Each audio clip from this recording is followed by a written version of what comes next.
Եվրոպական միությունը կաջակցի Հայաստանին ԵՄ անդամ դառնալու նրա ձգտումներում, ասել է ընդլայնման հարցերով հանձնակատար Մարտակոսը մեկնաբանելով Հայաստանի եվրաինտեգրման վերաբերյալ վերջին հայտարարությունները։ Եվրոպական քաղաքական համայնքի հանդիպումը, ինչպես նաև ԵՄ Հայաստան գագաթնաժողովը ցույց տվեցին այն ուղին, որով նրանք ցանկանում են գնալ, եւ Եվրոպան կաջակցի նրանց, ասել է նա։ Ավելի վաղ Ռուսաստանի նախագահ Վլադիմիր Պուտինը հայտարարել էր, որ առաջարկել է ԵԱՏՄ հաջորդ գագաթնաժողովի ժամանակ քննարկել Եվրամիության հետ կապված Հայաստանի ծրագրերը։ Նրա խոսքով տրամաբանական կլիներ, որ Հայաստանը հանրաքվե անցկացներ Եվրամիությանը կամ Եվրասիական տնտեսական միությանը մասնակցելու հարցով։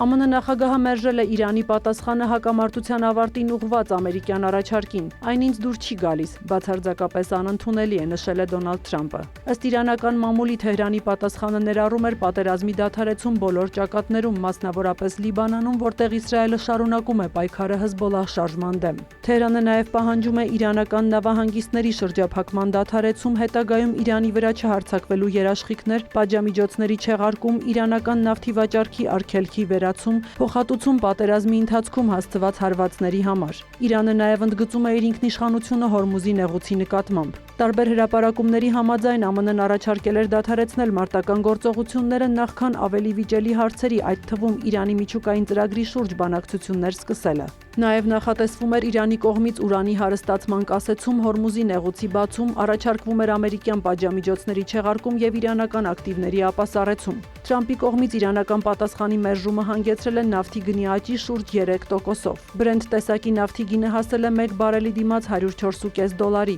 իսկ ամերիկյան WTI տեսակի նավթի գինը գրեթե $98.5։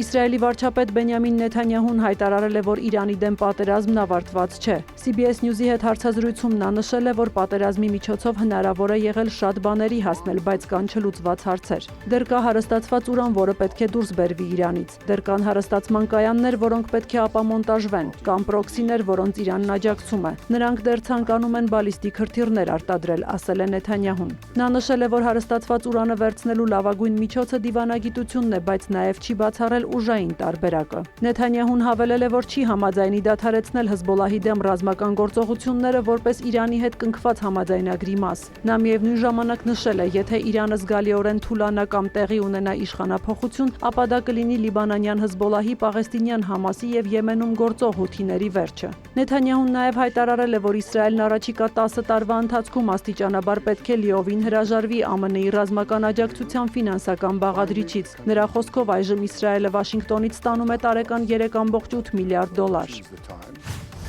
Գերմանիայի պաշտպանության նախարար Բորիս Պիստորիուսը ժամանել է Կիև։ Նա հայտնել է, որ ուշադրության կենտրոնում կլինի ժամանակակից անօդաչու համակարգերի համատեղ մշակումը։ Պիստորիուսի խոսքով ՆԱՏՕ-ի եվրոպական երկրները դեռ զգալի խնդիրներ ունեն նման անօդաչուների մշակման գործում եւ ցանկանում են օգտվել ռազմադաշտում ուկրաինացի զինվորականների փորձից։ Միևնույն ժամանակ Ռուսաստանը եւ Ուկրաինան իրար մեղադրել են երրորդյա հրադադարը խախտելու համար։ Ռուսաստանի պաշտպանության նախարարությունը մայիսի 10-ին հայտնել է հրադադարի ռեժիմի ավելի քան 16,000 խախտում արձանագրելու մասին։ Բելգորոդի մարզում կան վիրավորներ, գերատեսչությունը հայտնել է, որ ռուսական ուժերը պատասխան միջոցներ են ձեռնարկել։ Իր հերթին Ուկրաինան հայտնել է, որ ռուսական ուժերը հարվածել են Դնեպրոպետրովսկի, Զապորոժիեի, Դոնեցկի եւ Խերսոնի մարզերին։ Կան վիրավորներ, Զապորոժիեում 1 մարդ է զոհվել։ Միևնույն ժամանակ գերիների փոխանակման շուրջ քննարկումները շարունակվում են։ Ուկրաինան ռուսական կողմին է տրամադրել 1000 հոգուց բաղկացած ցուցակ։ Ավելի վաղ Միացյալ Նահանգների միջնորդությամբ հայտարարվել էր երրորդյա հրադադար, որի ընթացքում նախատեսվում է 1000-ական ռազմագերու փոխանակում։